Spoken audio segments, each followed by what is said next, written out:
the reason why she doesn't like playing Indiana. She's not getting in.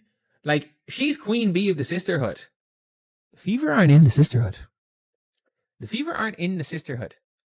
So her being queen bee of something the Fever aren't in is not going to affect the Indiana Fever. And that is the stronger version of the argument. If Indiana does not see itself as part of the league's larger social hierarchy, then that hierarchy has less power over the team. You can call it the sisterhood, veteran status, or established relationships around the league. Whatever term you use, the source believes the Fever operate outside of it. That does not automatically make Indiana a better team, and it certainly does not mean the rest of the league is one united group. Real life is much more complicated. Players have different friendships, histories, and opinions. But from a competitive point of view, being willing to stand apart can be valuable. The most dangerous version of Indiana is not a team that spends every game trying to prove everyone wrong. That would become exhausting. The most dangerous version is a team that simply stops needing approval from outside people. There is a big difference.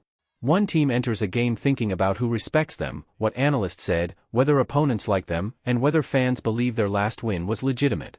The other team walks onto the court thinking only about the next possession. That second team is much harder to distract. And if the Fever can turn all the attention around Clark into team unity instead of letting it become a constant emotional burden, then the attention that was supposed to hurt them could eventually become an advantage. You like seeing it. And again, with this new footage here, which I did show in a video yesterday, I just want to talk more about this scenario. It's absolutely going to be titled New Footage, even though I showed it yesterday. And yeah, it's one of those things AJ Wilson immediately embraced, but it's not, yeah, she's teammates. Just objectively, you will never hear anyone. Source comes back to the new footage, but notice how much the meaning has changed since the beginning. At first, the question was simple: did Caitlin Clark snub Marina Mabrey? Now that question almost feels too small. Even if you believe the footage proves nothing more than Clark walking past her, the larger discussion still shows something important about how people view this Fever team. We often look for dramatic statements, but some of the best clues about team culture come from behavior. Who runs toward a teammate after a hard foul? Who speaks up when a teammate is criticized? Who celebrates another player's success? Who knows how to separate a competitive relationship from a personal one? These are all signs of team culture, and culture matters even more for a roster that has developed under so much public attention. There is also a temptation to make every Fever story about Clark because she attracts the biggest audience. But doing that can hide the growth happening around her. A strong Fever culture cannot simply be Caitlin Clark with everyone else playing supporting roles. It has to become a team identity where Boston, Mitchell, and every other player takes ownership of the same standards. That is why the teammate angle matters more than the supposed snub. If Clark reacts differently because someone had a problem with one of her teammates, it could suggest that she is not only protecting herself in this environment. She is becoming part of the team's collective mindset. And when the biggest star on the roster is fully connected to the locker room instead of operating separately from it, things become easier for the coaching staff. Stars can either divide a team or bring it together. The difference often comes down to whether the other players believe the star sees their problems as shared problems and their battles as shared battles. It is really a bit interesting situation all around, where you can see in these scenarios the Indiana Fever players have no interest with people that are fucking with them. They have no interest at all in dealing with anyone that's fucking with them. And if you are, like, outside of a few individual people, if you are in our way if you're getting this is probably the clearest explanation of the source's main argument. He believes Indiana players have little interest in interacting with opponents who have caused problems for their teammates. That is a strong claim, and one courtside video cannot prove that this is an official Fever policy. Nobody in the source quotes Boston, Mitchell, or the coaching staff saying, "This is our rule." But teams rarely explain their emotional rules publicly. You usually learn about a team's culture by watching its behavior over time. There is also a reason fans react so strongly to moments like this. For years, basketball fans have complained that rivalries are disappearing. Players train together, spend time together, and sometimes change teams easily.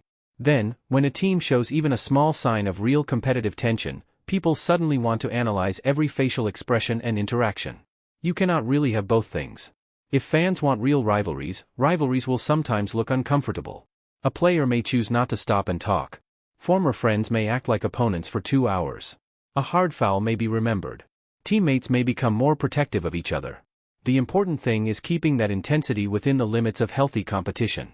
There is a big difference between playing with an edge and becoming reckless or dangerous. Indiana benefits from the first. Nobody benefits from the second. That balance will determine whether this developing team identity can last.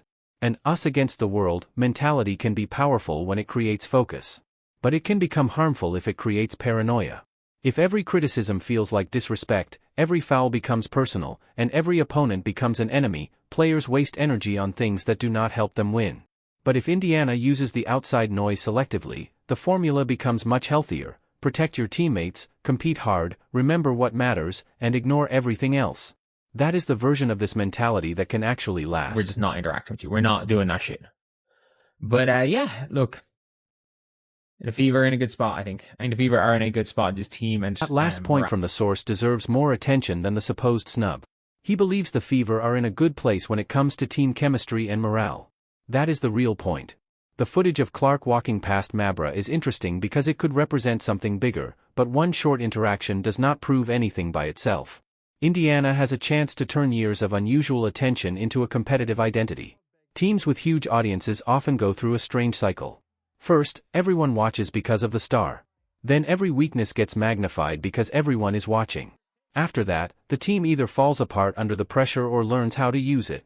If Indiana reaches that second stage, the conversation changes. Opponents are no longer facing one famous player surrounded by attention. They are facing a group that has learned how to function under that spotlight. That is a much harder problem to deal with. You can game plan for a player's tendencies. You can trap Clark, deny her passing lanes, force the ball out of her hands, and make another player beat you. But you cannot game plan against trust. If Boston trusts that the next defensive rotation is coming, she can play more aggressively. If Mitchell knows her teammates will keep looking for her when she gets hot, she can play with confidence. If role players know one mistake will not destroy the team's trust in them, they are less likely to play scared. And if Clark knows the people around her are fully committed to her, she does not have to carry every emotional burden that comes with being the center of attention. That is why team culture eventually becomes basketball. It sounds like an invisible thing until you see it affect actual possessions. The extra pass, the sprint back on defense, the bench standing when a teammate hits the floor, the willingness to take a charge, or the player who gives up a good shot because another teammate has a great one. None of these things require everyone to be best friends. They require trust.